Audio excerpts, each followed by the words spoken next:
നമസ്കാരം. ട്രംപ് എന്ന അമേരിക്കൻ മണ്ടന് എന്നും മുതൽക്കൂട്ട് ഒരു പിടി പൊങ്ങച്ചങ്ങളാണ്. ആ സത്യം വീണ്ടും തെളിയിക്കപ്പെടുകയാണ്. ഇന്ത്യ പാകിസ്ഥാൻ സംഘർഷം നിർത്തിയത് തന്റെ മഹനീയമായ ഇടപെടൽ ഒന്നുകൊണ്ട് മാത്രമാണ് എന്ന വീമ്പ് പറച്ചിലിന് ഇന്ത്യ അധികം ആയുസ് കൊടുത്തിരുന്നില്ല. ട്രംപിന്റെ എല്ലാ പൊള്ളത്തരങ്ങളും കൈയോടെ പൊളിച്ചടുക്കിയിരുന്നു. ഇപ്പോൾ അതേ തള്ളലാണ് ഇറാൻ വിഷയത്തിലും ഉണ്ടായിരിക്കുന്നത്. ഇറാനെ നശിപ്പിക്കുവാനും അവിടെ തീകോരി തട്ടുവാനും ട്രംപ് ആവുന്നത്ര വെള്ളവും വളവും നൽകി. എന്നാൽ ട്രംപിന്റെ ആ പണിയൊന്നും ഇറാൻ ജനതയുടെ അടുത്ത് ഏറ്റില്ല എന്നതാണ് സത്യം.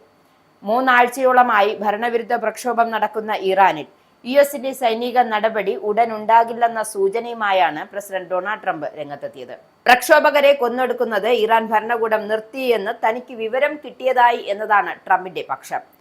സൗദി അറേബ്യ, ഖത്തർ, ഒമാൻ എന്നീ രാജ്യങ്ങൾ നടത്തിയ ചർച്ചയുടെ ഫലമാണ് ട്രംപ് അയയാൻ കാരണമെന്നും സൗദി ഉന്നത ഉദ്യോഗസ്ഥർ വ്യക്തമാക്കുന്നുണ്ട്. പ്രക്ഷോഭകരെ കൊല്ലുന്നത് തുടർന്നാൽ ഇറാനിൽ സൈനിക നടപടി ഉണ്ടാകുമെന്നായിരുന്നു ട്രംപിന്റെ മുന്നറിയിപ്പ്. ഖത്തറിലെ യുഎസിന്റെ വ്യോമതാവളമായ അൽ ഉദൈനിന് നൽകിയ സുരക്ഷാ മുന്നറിയിപ്പും ഇളവ് ചെയ്തു.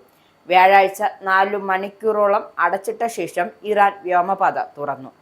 എന്തായാലും ഇറാനിലെ ഇസ്ലാമിക ഭരണകൂടത്തിനെതിരെ ഇപ്പോൾ സൈനിക നീക്കം നടത്തരുതെന്ന് ഇസ്രായേൽ പ്രധാനമന്ത്രി ബെഞ്ചമിൻ നെതന്യാഹു ട്രംപിനോട് ആവശ്യപ്പെട്ടതായുള്ള റിപ്പോർട്ടുകൾ പുറത്തു വരുന്നുണ്ട്.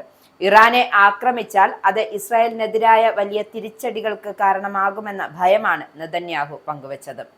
പ്രതിഷേധക്കാരെ കൊല്ലുന്നത് ഇറാൻ ഭരണകൂടം നിർത്തിയതായും തനിക്ക് മറുഭാഗത്തുള്ള പ്രധാനപ്പെട്ട ഉറവിടങ്ങളിൽ നിന്നും വിവരം ലഭിച്ചിട്ടുണ്ട് എന്ന് തള്ളിമറിക്കുകയാണ് ട്രംപ്. ബുധനാഴ്ചയായിരുന്നു നെതന്യാഹുവുമായുള്ള ഈ സംഭാഷണവും. ഇറാനെതിരായ സൈനിക നടപടികളെക്കുറിച്ച് ചർച്ച ചെയ്യാൻ വൈറ്റ് ഹൗസ് ഉദ്യോഗസ്ഥർ യോഗം ചേർന്ന അതേ ചൊവ്വാഴ്ച തന്നെയാണ് Netanyahu US vice president JD വാൻസുമായി സംസാരിച്ചതായി ന്യൂയോർക്ക് ടൈംസ് റിപ്പോർട്ട് ചെയ്യുന്നുണ്ട്.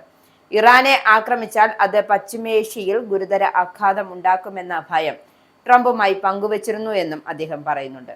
ഡിസംബർ 28-ന് ആരംഭിച്ച പ്രക്ഷോഭത്തിൽ ഇതുവരെ 2615 പേർ കൊല്ലപ്പെട്ടു.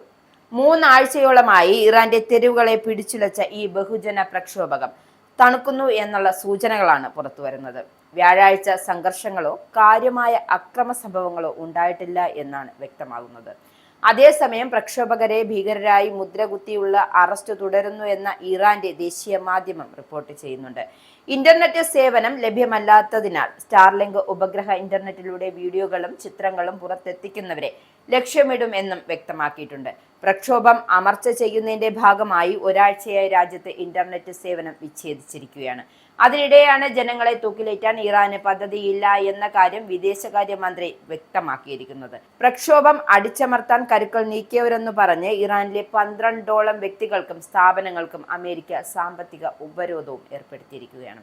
എന്തായാലും ട്രംപിന്റെ ഒരു വിധത്തിലുള്ള ശകുനിബുദ്ധിയും ഇറാനു മേൽ വിലപ്പോവില്ല എന്നതാണ് പരമമായ സത്യം.